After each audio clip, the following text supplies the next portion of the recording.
Hello এবং স্বাগতম। আমি সুশীলা ব্লগ চ্যানেল থেকে জানাচ্ছি শুভেচ্ছা ও অভিনন্দন। আপনারা কেমন আছেন? আশা করছি ভালো আছেন, আমিও ভালো আছি। তো আজকে রান্নাটা করব জাপানি মাছ। আপনারা এই মাছটাকে কি বলেন অবশ্যই কমেন্টে জানাবেন। আমি তো জাপানি মাছ বলি। জাপানি মাছের জন্য মশলা রেডি করলাম, লঙ্কার গুঁড়ো আর জিরের গুঁড়ো আর সরষে দিব, আর 2টা টমেটো কেটে নিলাম। এই পর্যন্তই রান্নাতে আজকে দিব, আর কোনো ধরনের মশলা অ্যাড করব না। তো সঙ্গে থাকুন আমার ভিডিওটা দেখার জন্য, অবশ্যই ভালো লাগবে। দেখতে থাকুন ভিডিওটা।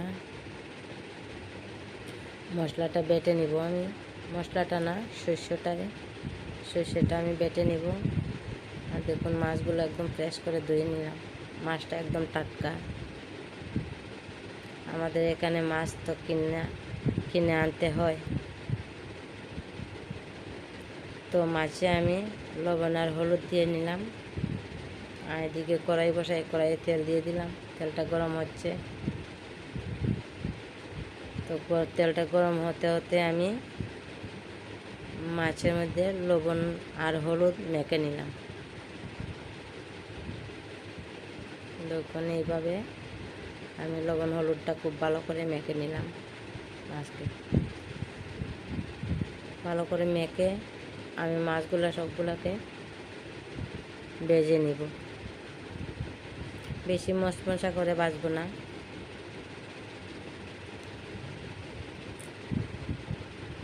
তো দেখুন আমি মাছগুলো ভেজে নিব। আমি কড়াইতে দিয়ে দিলাম, একটু নেড়ে চেড়ে দিব।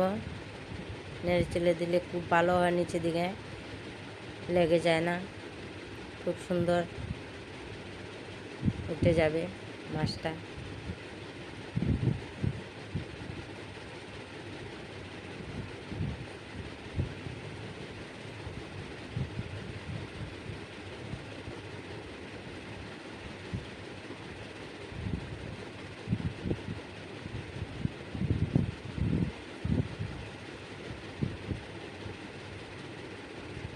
আমার এই একটা অভ্যাস, আমি রান্না করতে করতে 7 বার চুলাটাকে ভালো করে মুছে নিব, আমার ভালো লাগে না।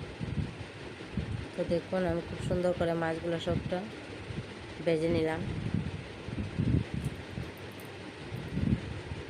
এবং খুব সুন্দর করে সবগুলো মাছ আমি ভেজে তুললাম। তো এই কড়াইতেই তেল ছিল, যে এই তেলের মধ্যেই আমি একটা পেঁয়াজ কুচি দিয়ে দিলাম। পেঁয়াজটাকে আমি লাল করে ভেজে নিব, বাদামি কালার করে ভেজে নিব।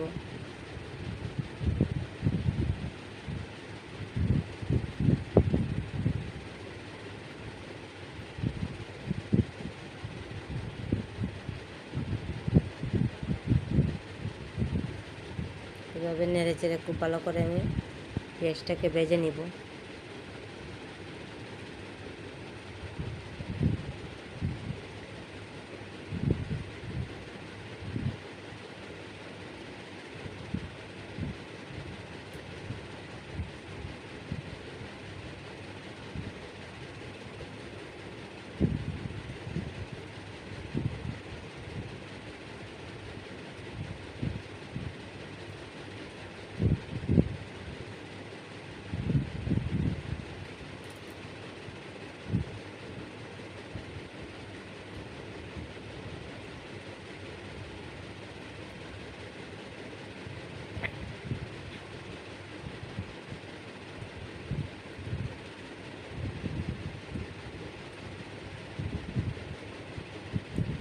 আপনারা লাইক কমেন্ট করবেন।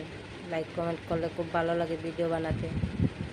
আমি প্রথম তো আপনারা সাপোর্ট করেন, বেশি করে সাপোর্ট করেন।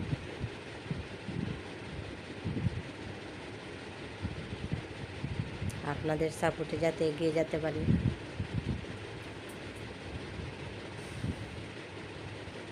দেখুন টমেটোগুলো দিয়ে দিলাম। পেঁয়াজটা ভাজা হয়ে গেছে। তো টমেটো 2-1 বার নেড়ে চেড়ে দেব। আমি স্বাদ অনুযায়ী লবণও দিয়ে দিলাম। দেখুন আমি সরষেটা বেটে নিলাম। আর মশলাটাতে আমি জল দিয়ে দিলাম অল্প করে।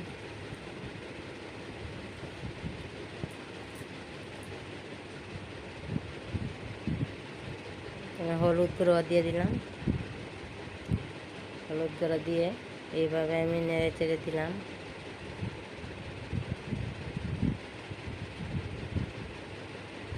এই রান্নাটা খুব তাড়াতাড়ি হয়ে যায়। তো আমি জিরার গুঁড়ো আর লঙ্কার গুঁড়োটাও দিয়ে দিলাম। লঙ্কার গুঁড়োটা আমাদের বেশি লাগে। আপনাদের যদি আমার রান্নাটা যদি ভালো লাগে, এইভাবে যদি রান্নাটা খেয়ে দেখবেন, খুব ভালো লাগে, দারুণ লাগে। এই গরমের মধ্যে টমেটো টক থাকলে খুব ভালো লাগে, টক টক খানির মধ্যে থাকলে। তো আমি মশলাটাকে কষিয়ে নেব ভালো করে।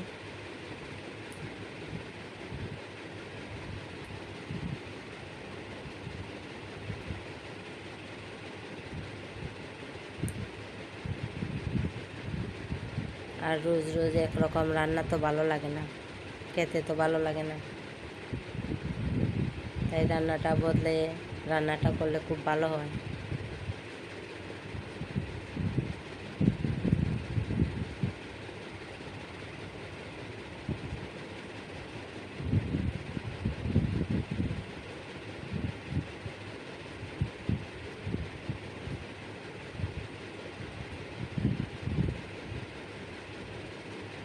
দেখুন আমি মশলাটাকে টমেটোর সাথে খুব ভালো করে আমি কষিয়ে নিলাম। তো আমি দিয়ে দিলাম শস্যটা কষিয়ে নিব। শস্যটা দিয়ে বেশি সময় কষাবো না, শস্যটা বেশি সময় কষালে তিতো হয়ে যায়, তাই বেশি সময় কষাবো না শস্যটা।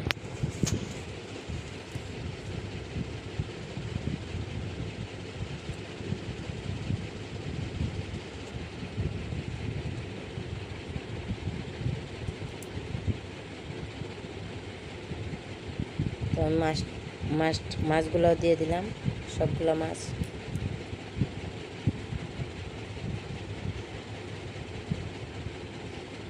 মাছগুলো দিয়ে আর কষিয়ে নিলাম, এক দুবার নাড়াচাড়া দিয়ে দিলাম। আর দিয়ে দিলাম জলটা দিয়ে আমি 2-1 মিনিটের মতো রান্নাটা করে নিব।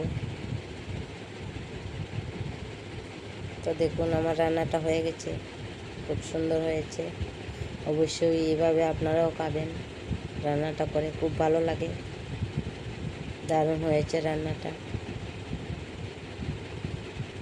এই ধরনের পাতলাও থাকবে, বেশি ঘন হবে না। পাতলা পাতলা রেসিপিটা খুব ভালো লাগে। আর লোকাল মাছ তো খুবই ভালো লাগে। আর এদিকে আমি গুঁড়িটা দিয়ে মাছ দিয়ে ভাজি করে নিলাম। আজকের রান্না এতটুকুই। তো আমার ভিডিও যদি ভালো লাগে লাইক কমেন্ট সাবস্ক্রাইব করে পাশে থাকবেন।